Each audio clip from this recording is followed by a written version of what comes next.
নমস্কার বন্ধুরা, অর্চনার কিচেনে আপনাদের সবাইকে স্বাগত।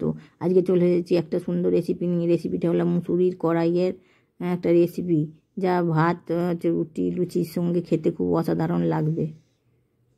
তার জন্য আমি একটা প্রেসার কুকারে এই মুসুরির কড়াইগুলো আমি আধ ঘন্টা আগে ভিজিয়ে দিয়েছিলাম। এগুলো আমি একটু নুন হলুদ আর একটু 2 চামচের মতো সরষের তেল দিয়ে সেদ্ধ করে নেব।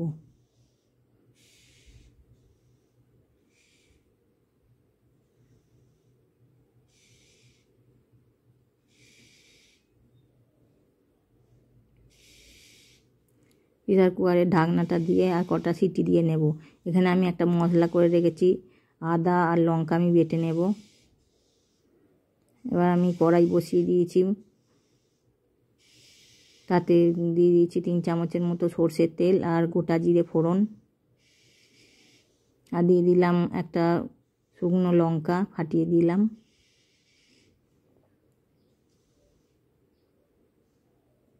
এবার দিয়ে দিলাম একটা তেজপাতা।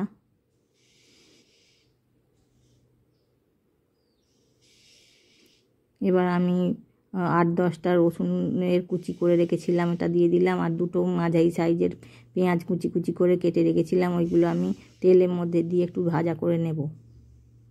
এগুলো লাল লাল করে ভাজার কোনো দরকার নেই, 1-1.5 মিনিটের মতন নেড়ে চেড়ে নিলেই ভালো হবে। এবার আমি পেঁয়াজ রসুনটা ভাজা হয়ে গেছে, এবার আমি মশলাটা দিয়ে দেব।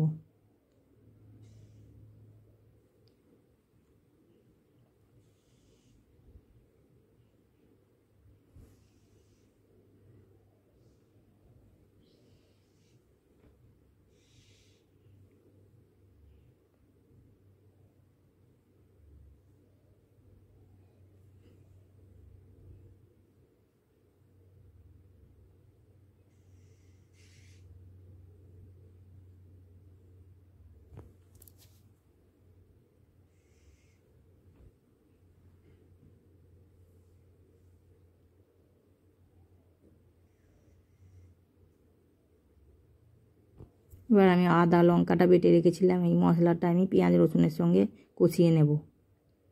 বাটিটা ধুয়ে অল্প একটু জল দিয়ে দিলাম, যাতে মশলাটা পুড়ে না যায়। ভালো করে নেড়ে চেড়ে নিলাম।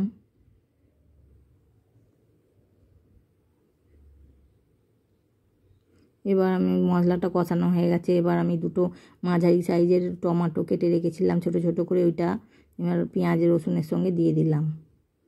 ভালো করে একটু ভাজা ভাজা করে নেব, টমেটোটাও নরম হয়ে যাবে।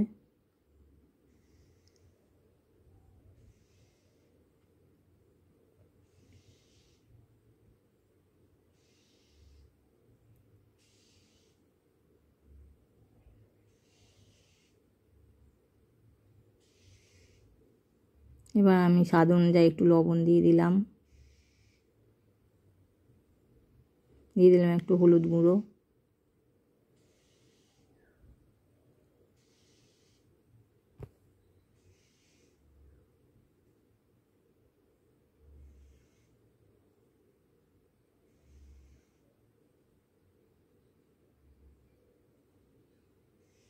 আর দিয়ে দেবো 1/2 চামচের মতন জিরে গুঁড়ো আর 1 চামচ ধনে গুঁড়ো।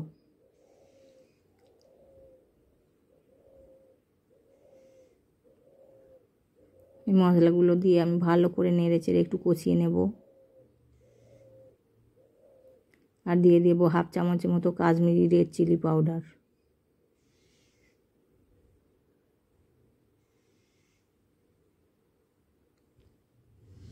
যেহেতু মুসুরির কড়াইগুলো একটু কালচে কালচে টাইপের, তাই কাশ্মীরি রেড চিলি পাউডারটা একটু দেবার চেষ্টা করবেন, এতে রঙটা ভালো আসে।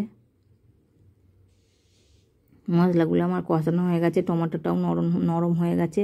এবার আমি সিদ্ধ করে রাখা মুসুরির কড়াইগুলোর সঙ্গে অ্যাড করে দেব। এবার প্রেসার কুকারটা ধুয়ে একটু জল দিয়ে দিলাম। এতে ঠান্ডা জল না ব্যবহার করাই ভালো, ব্যবহার করলে একটু গরম জল ব্যবহার করবেন। কড়াইগুলো দিয়ে একটু ভালো করে নেড়ে চেড়ে ফুটিয়ে নেব। আর দিয়ে দেবো একটু শাহি গরম মশলার গুঁড়ো। এবার দিয়ে দেবো 2 চামচের মতন গাওয়া ঘি।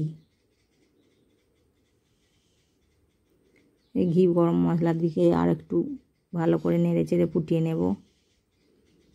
আমার চ্যানেলের রান্নাগুলো যদি আপনাদের পছন্দ হয়ে থাকে তাহলে চ্যানেলটিকে সাবস্ক্রাইব করে পাশে থাকার অনুরোধ রইল। আর লাইক, কমেন্ট অ্যান্ড শেয়ার করবেন।